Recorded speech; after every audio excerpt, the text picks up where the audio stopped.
চতুর্থ শ্রেণী বিজ্ঞান। তো আজকে আমরা সমাধান করব অধ্যায় 10। তো অধ্যায় 10-এর এই কাজটি সমাধান করব।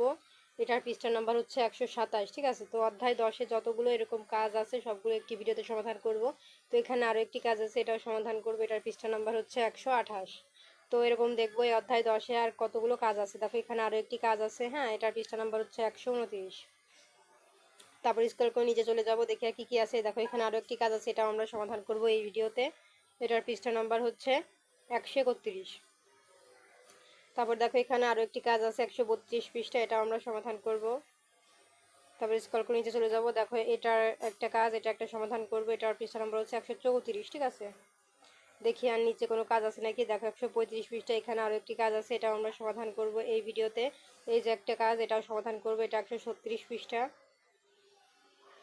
তো দেখো এরপরে আর নাই, এরপরে আছে আমাদের শূন্য স্থান। তো এগুলো হচ্ছে আমি আর একটি ভিডিওতে দেখাবো, কারণ তোমরা যারা আমার ভিডিও দেখো তারা জানো যে আমি প্রত্যেকটা অধ্যায়ে 2টা করে ভিডিও বানাই। একটা হচ্ছে এরকম কাজ যতগুলো থাকে সেই কাজের ভিডিও, আর আরেকটা হচ্ছে সেই অধ্যায়ের প্রশ্ন এবং শূন্য স্থানের। তো দেখো আমরা মূল পয়েন্টে প্রথম অধ্যায়তেই চলে এসেছি একদম। এই যে অধ্যায় 10, দেখো অধ্যায় 10-এর প্রথম পৃষ্ঠাতে চলে এসেছি। এই যে পৃষ্ঠা নাম্বার হচ্ছে 127। তো আগে আমরা এটা সমাধান করব। তো সমাধান করার আগে বলে রাখি, চ্যানেলটি সাবস্ক্রাইব করে দিতে, কারণ সাবস্ক্রাইব করলে আমি ভিডিও আপলোড করলে কিন্তু অটোমেটিক তোমাদের ফোনে এই ভিডিওগুলো এমনিতেই পৌঁছে যাবে। তো দেখো এখানে আমাদের 1 নম্বরে বলেছে, আমরা দলে আলোচনা করে একটি বিষয় সম্পর্কিত তথ্যের উৎস ও তথ্যের ধরন সম্পর্কে নিচের ছকটি পূরণ করি। 2 নম্বরে বলেছে, দলের একজন সদস্য শ্রেণীতে দলের কাজ উপস্থাপন করি। 3 নম্বর আছে, অন্য দলগুলো উপস্থাপন শেষে অন্যান্য বিষয় সম্পর্কিত তথ্যের উৎস ও তথ্যের ধরন নিয়ে দলে আলোচনা করে ছকের বাকি অংশ পূরণ করি। তো চলো আমরা বাকি অংশ পূরণ করি। দেখো এখানে আমাদের ছকে কি করতে বলেছে, এখানে আছে তথ্য। এখানে বলেছে অর্ধবার্ষিক পরীক্ষার শুরুর তারিখ। তো অর্ধবার্ষিক পরীক্ষার শুরুর তারিখগুলো আমরা এখানে লিখব। আর এখানে বলেছে তথ্যের উৎস, মানে স্কুলের নোটিশ বোর্ড, আর এই বাক্যগুলো আমরা এখানে লিখবো। আর এখানে বলেছে তথ্যের ধরন, মানে তথ্যের যে ধরনগুলো সেইগুলো আমরা এর মধ্যে লিখবো, যখন শিক্ষা বিষয়, আর বাকিগুলো আমরা এখানে লিখবো। তো চলো আমরা এই উত্তরগুলো দেখে নেই। এই দেখো প্রিয় শিক্ষার্থীরা, আমাদের উত্তর এখানে আছে তথ্য, অর্ধবার্ষিক পরীক্ষার শুরুর তারিখ। তো আমরা প্রথমে কি লিখেছি, বাজারে শাক সবজির দাম আর সম্পর্কে জানা, হ্যাঁ। আর তথ্যের উৎস স্কুলের বোর্ড, নোটিশ বোর্ড, এখানে বাজার প্রতিবেদন আর সংবাদপত্র, ইন্টারনেট দেওয়া। আর এখানে আছে তথ্যের ধরন, মানে শিক্ষা বিষয়ক, তাহলে এখানে অর্থনীতি বিষয়ক হবে, যেহেতু এখানে বাজারের কথা বলা হয়েছে, তারপরে বাজার প্রতিবেদন, সংবাদপত্র, তাহলে এগুলো অর্থনীতি বিষয়ক হবে। তারপরে 2 নম্বর ঘরে লিখবা, আগামী ফুটবল বিশ্বকাপের সময়সূচি সম্পর্কে জানা। মানে এই ঘরে সব কিছু হচ্ছে সময় সম্পর্কে জানার কথা বলা হয়েছে। ঠিক আছে, তাহলে এখানে আমরা বিশ্বকাপের সময় জানলাম। আর এটা আমরা কিভাবে জানতে পারি, ইন্টারনেটের মাধ্যমে। আর এটা হচ্ছে খেলাধুলা বিষয়ক। উপরে তো বলা আছে কোন বিষয়ক, এটা হবে খেলাধুলা বিষয়ক। আর এখানে ডেঙ্গু জ্বরের প্রতিকার, এটা আমরা কিভাবে জানি, দেখো টেলিভিশন, ইন্টারনেটের মাধ্যমে। আর এটা হচ্ছে কি বিষয়ক, স্বাস্থ্য বিষয়ক।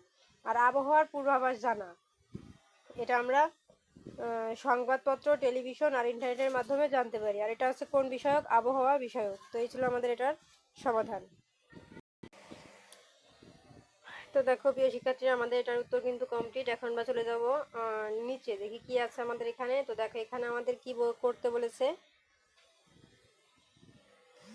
এখানে আমাদের করতে বলেছে, দেখো 1 নম্বরে আছে, দৈনন্দিন জীবনে আমরা কোন তথ্য কিভাবে সংগ্রহ করি। মানে কি, আমাদের প্রতিদিনের জীবনে আমরা কোন তথ্য কিভাবে সংগ্রহ করি তা নিচের ছকে লিখি। ঠিক আছে, তো একটি আমাদের জন্য করে দেওয়া আছে, দেখো তথ্য, এই যে আজকে আমার স্কুলে মোট কয়জন শিক্ষার্থী উপস্থিত আছে। তো এটা হচ্ছে প্রতিদিনের আমাদের তথ্য। আর এটা কিভাবে আমরা সংগ্রহ করি, শ্রেণী শিক্ষকগণের সাথে যোগাযোগের মাধ্যমে। তো এরকম আমরা আরো অনেকগুলো এখানে লিখবো, যে আমাদের দৈনন্দিন কাজে আমরা কিভাবে তথ্য সংগ্রহ করি। ঠিক আছে, কোন তথ্যগুলো আছে সেগুলো আমরা এখানে লিখবো দৈনন্দিন জীবনে, আর সেগুলোকে আমরা কিভাবে সংগ্রহ করি সেটা এখানে লিখবো। তো চলো এটা উত্তর আমরা দেখে নিই। এই যে হচ্ছে তথ্য, এই যে আজকে আমার স্কুলে মোট কতজন শিক্ষার্থী উপস্থিত আছে, তো একটা আমাদের যে করে দেওয়া ছিল। আর দ্বিতীয় নম্বরে আমরা কি লিখেছি, আজকে পঞ্চম শ্রেণীতে কোন কোন বিষয়ে ক্লাস হবে। আর আমরা কিভাবে সংগ্রহ করব, ক্লাস রুটিন দেখে। আর এখানে তথ্য, আজকের তথ্য কি লিখেছি, আমার বন্ধুর জন্মদিনের তারিখ। আর কিভাবে তথ্য সংগ্রহ করব, এই যে বন্ধুর সাথে কথা বলে বা তার পরিবারের থেকে জেনে। তারপরে হবে এই বছরে ফেব্রুয়ারি মাসে কতদিন রয়েছে আর কিভাবে সংগ্রহ করি, এই দেখো ক্যালেন্ডার দেখে। স্থানীয় বাজারে আজকে দুধের দাম কত, এটা কিভাবে তথ্য সংগ্রহ করি, বাজারে গিয়ে বিক্রেতাদের সাথে কথা বলে বা দামের তালিকা দেখে। তো দেখো আমাদের এটা উত্তর কমপ্লিট। এখন আমরা স্ক্রল করে নিচে চলে যাব।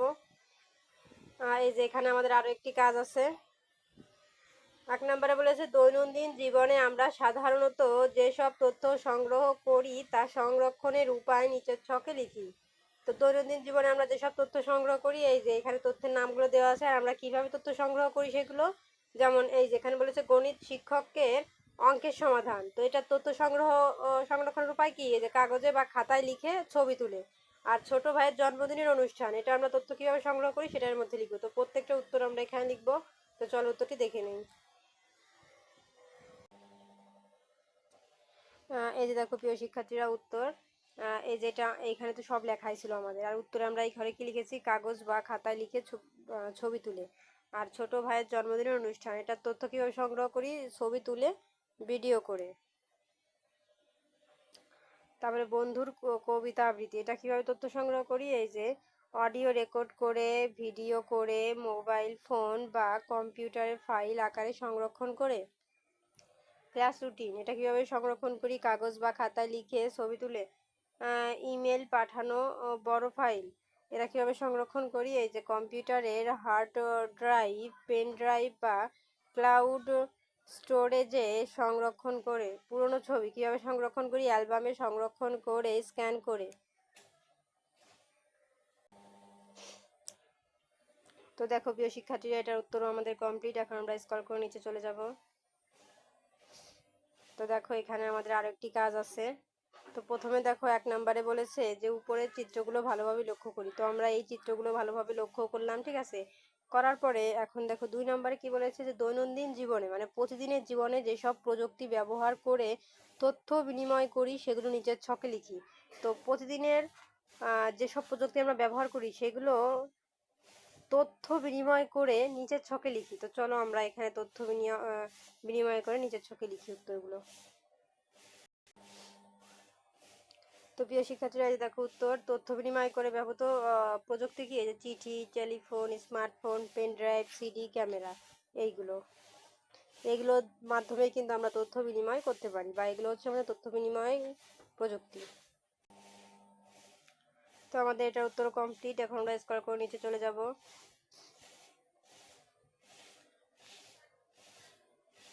এখন দেখো 132 পৃষ্ঠায় আমাদের একটি কাজ দিয়েছে। এখানে কি বলেছে যে নিচের ছকটিতে টিক চিহ্ন বা ক্রস চিহ্ন দ্বারা পূরণ করি। দেখো এখানে স্মার্টফোন, এটা যোগাযোগ করা যায়, হ্যাঁ যদি যায় তাহলে টিক চিহ্ন দিব। আর এটা কি তথ্য সংরক্ষণ করা যায়, হ্যাঁ যায়, সেজন্য এখানে টিক চিহ্ন। আর এটা কি তথ্য সংরক্ষণ করা যায়, অবশ্যই যায়।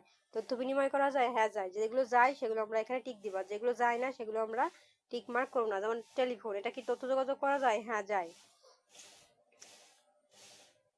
তাহলে এখানে টিক মার্ক হবে। আর তথ্য সংরক্ষণ করা যায় টেলিফোনে, হ্যাঁ যায়, এখানেও টিক মার্ক। আর তথ্য সংরক্ষণ করা যায়, এখানেও টিক মার্ক। তো চলো আমরা প্রত্যেকটা উত্তর দেখে নিই। এই যে দেখো প্রিয় শিক্ষার্থীরা উত্তর, টেলিফোন কি তথ্য যোগাযোগ করা যায়, যায়, এটাও ঠিক হবে। আর এটা ক্রস হবে, এখানে ঠিক হবে, ঠিক আছে। কারণ উপরে তো তথ্যের নামগুলো দেওয়া ছিল যে যায় কি যায় না, তাই এটা উপরে দেখা যাচ্ছে না দেখে আমি আসলে উপরেরটা পড়ে বলতে পারতেছি না, কিন্তু এখানে উত্তর এটা হবে। আর টেলিভিশন এটা ক্রস, এটা ঠিক, এটা ক্রস, এটা ঠিক, হ্যাঁ এখানে উত্তর দেওয়া আছে, তোমরা ভালো মতো দেখে নাও। আর আমি কিন্তু প্রথমেই বুঝাই দিয়েছি জিনিসটা, ঠিক আছে। তো দেখো প্রিয় শিক্ষার্থীরা আমাদের 132 পৃষ্ঠা উত্তর কিন্তু কমপ্লিট। এখন আমরা চলে যাবো পরবর্তী পৃষ্ঠার সমাধানে। দেখো 134 পৃষ্ঠায় আমাদের আরো একটি কাজ আছে। প্রথমে 1 নম্বরে বলেছে যে উপরে চিত্রগুলো ভালো করে লক্ষ্য করি, ভালোভাবে লক্ষ্য করি। তো দেখো আমরা উপরে চিত্রগুলো ভালোভাবে লক্ষ্য করলাম, কে কি করতেছে দেখে নিয়েছি। এখন এখানে আমাদের কি করতে বলেছে, দেখো 2 নম্বরে বলেছে যে তথ্য ও যোগাযোগ প্রযুক্তি কিভাবে আমাদের জীবনে এর জন্য সহায়ক তা শনাক্ত করে ছকটি পূরণ করি। তো তথ্য যোগাযোগ প্রযুক্তির নামগুলো আমরা এখানে লিখবো আর এটার ব্যবহার আমরা এখানে লিখবো, ঠিক আছে। তো চলো এটাও তো দেখে নিই। প্রিয় শিক্ষার্থীরা এই যে দেখো উত্তর, এখানে প্রযুক্তির নাম দিয়েছি রেডিও। আর এটার ব্যবহার কি, গান শোনা, সংবাদ শোনা, আবহাওয়ার খবর জানা, বিনোদনমূলক অনুষ্ঠান শোনা। তারপরে স্মার্টফোন, এটার ব্যবহার কি, যোগাযোগ করা, ইন্টারনেট ব্যবহার, ছবি তোলা, ভিডিও দেখা, গেম খেলা, পড়াশোনার কাজে ব্যবহার করা ইত্যাদি। তারপর আছে টেলিভিশন, এটার কাজ কি? এটার ব্যবহার কি? সংবাদ দেখা, বিনোদনমূলক অনুষ্ঠান দেখা, শিক্ষামূলক অনুষ্ঠান দেখা। তারপর আছে ক্যামেরা, এটার কাজ কি? ছবি তোলা, ভিডিও ধারণ করা। কম্পিউটারের কাজ কি? লেখালেখি করা, হিসাব করা, ইন্টারনেট ব্যবহার করা, গেম খেলা, প্রোগ্রামিং শেখা ইত্যাদি। ইন্টারনেটের কাজ কি? তথ্য সংগ্রহ করা, যোগাযোগ করা, অনলাইনে কেনাকাটা করা, বিনোদন ও শিক্ষার কাজে ব্যবহার করা। তো এই ছিল কিন্তু আমাদের সমাধান। তো দেখো প্রিয় শিক্ষার্থীরা, এটার উত্তর কি হবে আমি কিন্তু তোমাদের দেখিয়ে দিয়েছি। তো এরপরে কিন্তু আমাদের এখানে আর নেই, ঠিক আছে। আর একটা আছে 135 পৃষ্ঠা। তো দেখো এখানে আমাদের কি বলেছে, এখানে বলেছে তথ্য যোগাযোগ প্রযুক্তির যেসব ব্যবহার হয় তা দলে আলোচনা করে নিচের ছকটি পূরণ করি। তো তথ্য যোগাযোগ প্রযুক্তির নাম আমরা এখানে লিখবো, আর এটার অপব্যবহার আমরা এখানে লিখবো, ঠিক আছে। তো চলো এটার উত্তর দেখে নিই। তো দেখো প্রিয় শিক্ষার্থীরা, আমাদের উত্তর দেখো, এখানে তথ্য প্রযুক্তির নাম কম্পিউটার, এটার অপব্যবহার কি? অবৈধ সফটওয়্যার ব্যবহার, ভাইরাস ছড়ানো, ব্যক্তিগত তথ্য চুরি। আর ইন্টারনেট, এটার অপব্যবহার কি হবে? মিথ্যা তথ্য, গুজব ছড়ানো, অপরিচিত বা সন্দেহজনক ওয়েবসাইটে প্রবেশ করা। মোবাইল ফোন, এটার অপব্যবহার কি হবে? অতিমাত্রায় মোবাইল ফোন ব্যবহার, অতিমাত্রায় মোবাইল ফোন ব্যবহার, অপরিচিত ব্যক্তিকে মিথ্যা তথ্য দেওয়া। টেলিভিশন, এটার অপব্যবহার কি হবে? অনেক বেশি সময় ধরে টেলিভিশন দেখা, কার্টুনের প্রতি আসক্ত হওয়া।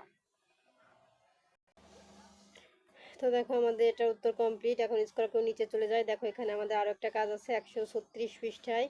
এখানে আমাদের কি লিখেছে দেখো, তথ্য যোগাযোগ প্রযুক্তির নিরাপদ ব্যবহার নিয়ে নিজের ছকটি পূরণ করি। তো তথ্য যোগাযোগ প্রযুক্তি এখানে নাম লিখবো, আর এখানে এটা নিরাপদ ব্যবহার কি তা আমরা এখানে লিখবো। যেমন টেলিফোন, এটা নিরাপদ ব্যবহার কি সেটা কিন্তু এখানে লিখে দেওয়া আছে। আর এরকম আমরা অনেকগুলো তথ্য প্রযুক্তির নাম লিখবো আর তার নিরাপদ ব্যবহার সম্পর্কে লিখবো। তো চলো উত্তরটি দেখে নিই। প্রিয় শিক্ষার্থীরা, এই দেখো টেলিফোন, এটার উত্তর কিন্তু উপরে প্রশ্নে দেওয়া ছিল, তাই আমরা আর পড়লাম না। এখন আমরা দ্বিতীয়টা পড়বো। হ্যাঁ, এখানে আছে কম্পিউটার। তো এটা নিরাপদ ব্যবহার কি? কম্পিউটারে ইউনিক পাসওয়ার্ড ব্যবহার করা, নিয়মিত সফটওয়্যার আপডেট করা, পরিবারের সদস্যদের সামনে কম্পিউটার ব্যবহার করা। ইন্টারনেট, এটা নিরাপদ ব্যবহার কি হবে ইন্টারনেটের? এই যে দেখো, অপরিচিত বা সন্দেহজনক লিঙ্কে ক্লিক না করা, ব্যক্তিগত তথ্য অপরিচিতদের সাথে শেয়ার না করা। টেলিভিশন, এটার নিরাপদ ব্যবহার কি? বয়স উপযোগী ও শিক্ষামূলক অনুষ্ঠান দেখা, নির্দিষ্ট সময় অনুযায়ী দেখা। ক্যামেরা, এটার নিরাপদ ব্যবহার কি হবে? ছবি তোলা বা ভিডিও করার আগে অন্যের অনুমতি নেওয়া। এই ছিল আমাদের সমাধান। তো দেখো প্রিয় শিক্ষার্থীরা, আমাদের এটা উত্তর কমপ্লিট। এখন স্কোর করে নিচে চলে যাব। দেখো আমাদের আর নেই, 36 পৃষ্ঠা পর্যন্ত ছিল। আর পরবর্তীতে আছে সেই শূন্যস্থান প্রশ্ন, এগুলো হচ্ছে আমি আরেকটি ভিডিওতে দেখাবো। তো পরবর্তীতে ওই প্রশ্নের ভিডিও দেখার জন্য অবশ্যই সাবস্ক্রাইব মাই চ্যানেল।